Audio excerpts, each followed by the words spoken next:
सावन का महीना महादेव की भक्तों के लिए सबसे अच्छा महीना माना जाता है और मन ही क्यों न जाए, क्योंकि जो सावन का महीना होता है, इस महीने में जिस विभाग की जो भी मनोकामना इच्छा होती है, उसे हर एक मनोकामना को, हर एक इच्छा को हमारी महादेव अवश्य ही पूरा करते हैं। इसलिए आज की वीडियो आपके लिए देखना बहुत ही खास और आवश्यक है। महादेव के सच्चे भक्त हैं अगर आप, तो वीडियो को लाइक अवश्य ही कर दे। चलिए मित्रों, आपको हम बताते हैं कि सुहागिन महिलाओं को ऐसी कौन से कार्य है जो कि सावन के महीने में आपको जरूर कर लेना चाहिए, जिससे कि आप पर भगवान शिव की ऐसी हसीन कृपा बरसती है, जिससे कि आपकी सभी दुख दर्द सब नाश कर देते हैं और महादेव आप पर प्रसन्न हो जाती हैं और आपकी सभी मनोकामनाएं, इच्छाओं को पूरे करते हैं। नमस्कार मित्रों, स्वागत है आप सभी। कल में आपको बता दें कि सावन का महीना महादेव और माता पार्वती के पूजन का महीना है। इस महीने में ही माता पार्वती की तपस्या से प्रसन्न होकर महादेव उनसे विवाह के लिए राजी हुए थे। इसलिए ये महीना भोलेनाथ और माता पार्वती दोनों को अत्यंत प्रिय है। इस माह में माता पार्वती और महादेव का पूजन करने से मनोकामना पूरी होती है, साथ ही वैवाहिक जीवन की परेशानियां दूर होती हैं। महिलाएं सावन के महीने में सावन के सोमवार, मंगला गौरी व्रत और हरियाली तीज जैसे व्रत रखकर अपने खुशहाल वैवाहिक जीवन और पति की दीर्घायु की कामना करती हैं। कहा जाता है कि अगर सावन में महिलाएं रोजाना ये काम करें तो माता पार्वती अत्यंत प्रसन्न होती हैं और महिलाओं को अखंड सौभाग्य की प्राप्ति होती है। जानिए उन कामों के बारे में। रोजाना करें यह काम। सावन के महीने में महिलाओं को रोजाना स्नान करके और शिवजी को जल चढ़ाने के बाद ही खुद और अन्न जल ग्रहण करना चाहिए। उन्हें पंचामृत चढ़ाना चाहिए, बेलपत्र चढ़ाना चाहिए और उसके बाद शिव चालीसा का पाठ भी करना चाहिए। हरी चूड़ियां पहनें। विवाहित महिलाओं के लिए दूसरा सबसे जरूरी काम यह है कि उन्हें सावन के महीने में हरी चूड़ियां पहननी चाहिए। ऐसा माना जाता है कि हरी चूड़ियां पहनने वाली महिलाओं से भोले बाबा जल्द ही प्रसन्न होते हैं और उन्हें सदा सौभाग्यवती रहने व उनके पति को दीर्घायु रहने का आशीर्वाद देते हैं। इसके अलावा शादीशुदा महिलाओं को सावन के महीने में मंगलसूत्र भी जरूर पहनना चाहिए। इस बात का खास ध्यान रखें कि आपका मंगलसूत्र कहीं से भी टूटा हुआ न हो, भूलकर भी न पहनें इस रंग के कपड़े। वैसे तो विवाहित महिलाओं को काले कपड़े कभी नहीं पहनने चाहिए, लेकिन हो सके तो सावन के महीने में तो ये कपड़े भूलकर भी न पहनें। काले वस्त्रों को सुहागिन महिलाओं के लिए अच्छा नहीं माना जाता है। सावन में सुहागिन महिलाओं को लाल, पीले और हरे रंग के कपड़े अधिक से अधिक पहनने चाहिए। मांग में सिंदूर। सभी विवाहित महिलाओं को इस बात का ध्यान रखना चाहिए कि उनकी मांग हमेशा भरी रहे। खास तौर पर सावन के महीने में भूलकर भी आपकी मांग खाली नहीं रहनी चाहिए और इसमें सदैव सिंदूर सजा रहना चाहिए।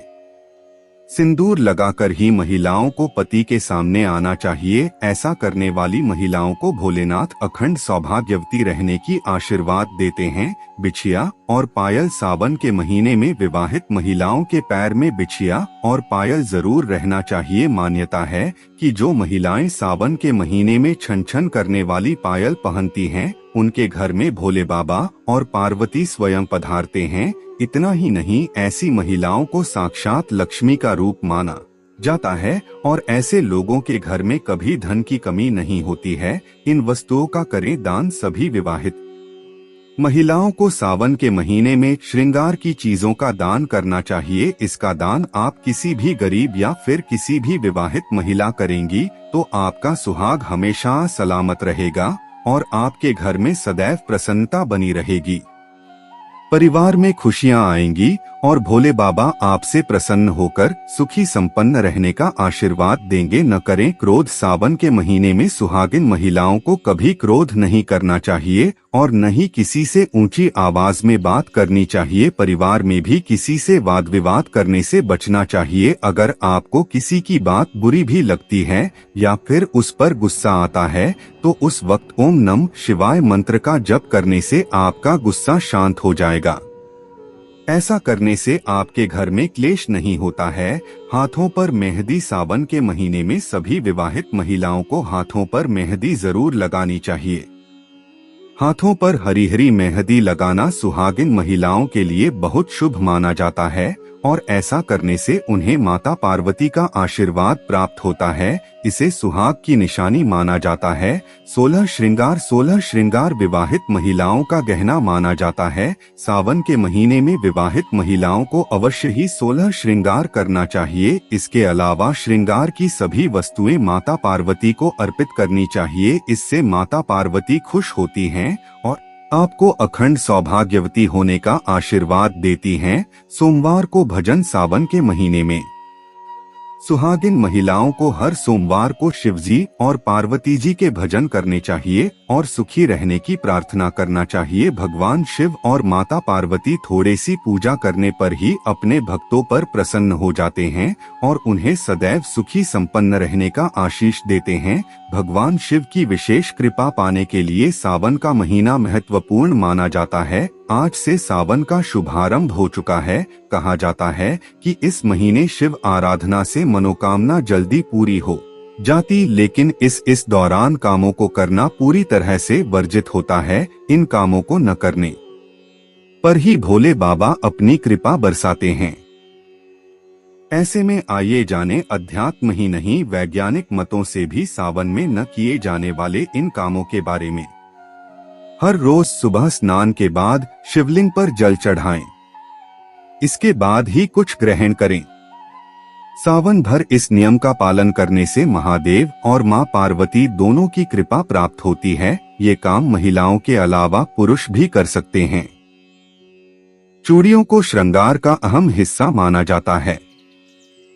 सावन का महीना हरियाली से भरा होता है। ऐसे में इस महीने में महिलाओं को हरे रंग की चूड़ियां पहननी चाहिए। इससे मां गौरी अत्यंत प्रसन्न होती हैं। सावन के दिनों में महिलाओं को सुहाग का सामान माता पर चढ़ाना चाहिए और दान भी करना चाहिए।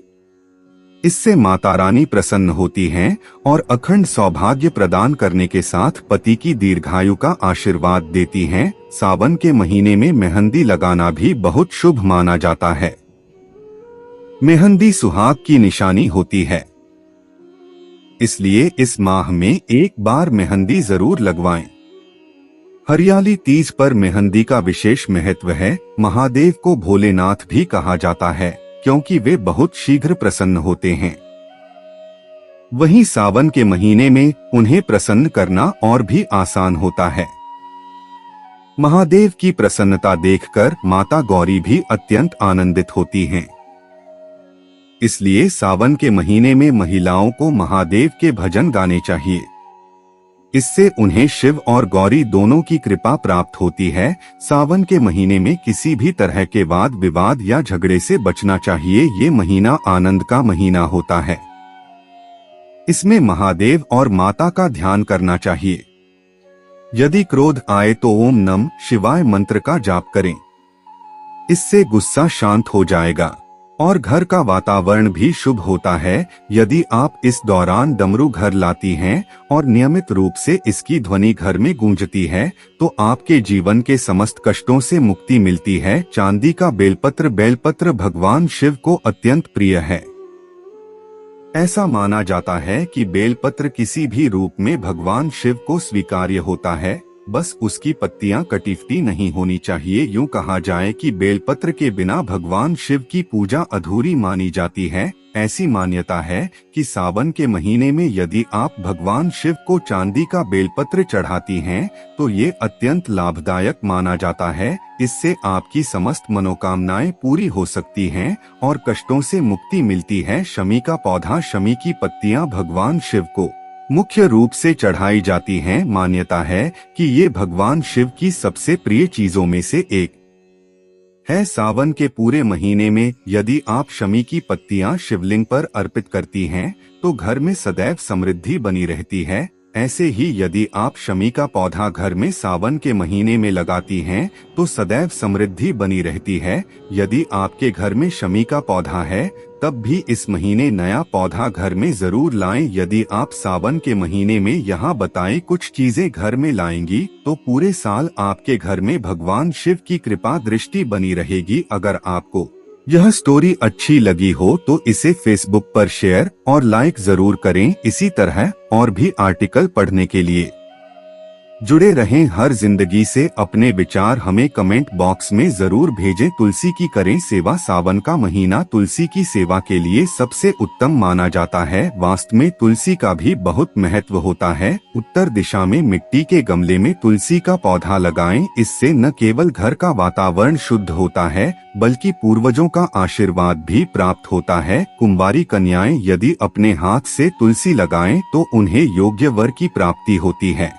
ऐसी मान्यता है धतूरे का पौधा लगाएं। भगवान शिव को धतूरा अति प्रिय है, इसलिए इसका प्रयोग उनकी पूजा में किया जाता है। मान्यता है कि ऐसा करने से व्यक्ति भयमुक्त होता है और उसके जीवन में समस्याओं का निवारण शीघ्र हो जाता है। सावन के महीने में आप घर के बाहर धतूरे का पौधा लगा सकते हैं। मेट्रो सावन के महीने में कुछ ऐसी कारक होते जो आपको बोलकर भी नहीं करना चाहिए। उन्हीं कार्यों के बारे में भी अब हम जान लेते हैं। मित्रों, अभी तक आपने वीडियो को लाइक न किया हो और चैनल को सब्सक्राइब न किया हो तो जरूर ही कर ले।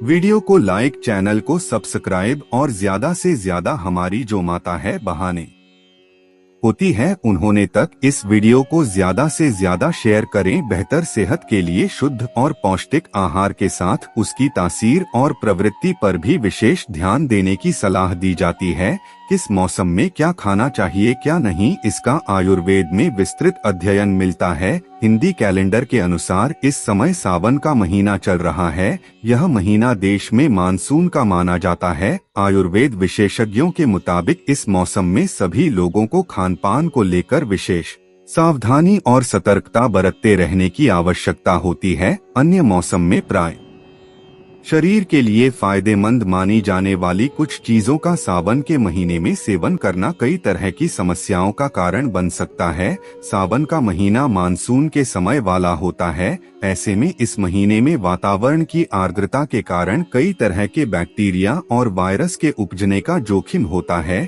ऐसे में खान पान को लेकर बरती गई किसी भी तरह की लापरवाही आप में पाचन तंत्र की समस्याओं का कारण बन सकती है। पत्तेदार सब्जियों की मनाही। वैसे तो हरी और पत्तेदार सब्जियों को पोषण और स्वास्थ्य के लिहाज से काफी फायदेमंद माना जाता है, फिर भी श्रावण मास के दौरान इनसे बचना चाहिए। इसका मुख्य कारण इन पत्तियों पर बैक्टीरिया या वायरस के उपजने का जोखिम होता है। बारिश के दौरान इनका सेवन पित्त रस के अतिरिक्त स्राव का कारण भी बन सकता है, जिसके कारण पेट में कई तरह की समस्याओं का खतरा रहता है। दूध को लेकर क्या है सलाह? दूध को आमतौर पर स्वास्थ्य के लिए अच्छा माना जाता है, लेकिन सावन के महीने में इसका संयमित सेवन करना चाहिए। विशेषज्ञों का कहना है मानसून के इस मौसम में दूध के कारण शरीर में पित्त रस बढ़ सकता है। दूध की जगह आप दही, लस्सी आदि का सेवन कर सकते हैं। इस मौसम में पाचन स्वास्थ्य को लेकर सावधानी बरतना बहुत आवश्यक माना जाता है। मांसाहार से बचाव धार्मिक और वैज्ञानिक दोनों आधार पर सावन के महीने में मांसाहार जैसे चिकन, मांस और मछली आदि के सेवन से परहेज की सलाह दी जाती है। बारिश का मौसम कीटाणुओं के प्रजनन के लिए उपयुक्त होता है। ऐसे में मांस आदि को लेकर बरती गई किसी भी प्रकार की अस्वच्छता इसे संक्रामक बना सकती है। अनहाइजेनिक रूप से इन चीजों के रखरखाव और सेवन के कारण फूड पॉइजनिंग का खतरा हो सकता है। बैंगन न खाएं। मानसून विशेषकर सावन के इस मौसम में बैंगन की सब्जी भी न खाने की सलाह दी जाती है। इसका मुख्य कारण इसमें कीड़ों का होना माना जाता है। इस मौसम में बैंगन में कीड़े पड़ने का खतरा अधिक होता है, जो इस सब्जी को दूषित कर देता है। ऐसे में इसके सेवन के कारण पाचन तंत्र की समस्याओं का जोखिम कई गुना तक बढ़ जाता है।